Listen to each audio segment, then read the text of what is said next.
creating the matrix, otherwise known as a grid.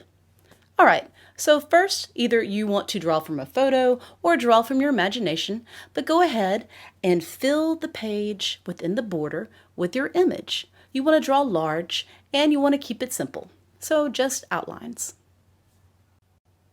The reason we are drawing our grid after our image is so that we can draw freely. So what I did is I lined my ruler up with 0 at the corner of the inside square. All right, and making a mark every 2 inches on every side. These serve as my guiding marks to line my ruler up and begin creating the grid.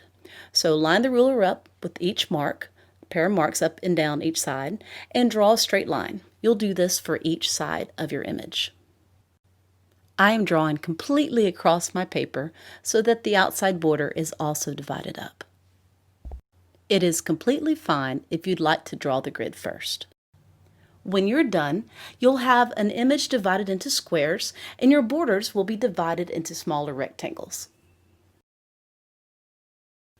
Thank you for watching. For the next step, see Elements and Principles Matrix Part 2.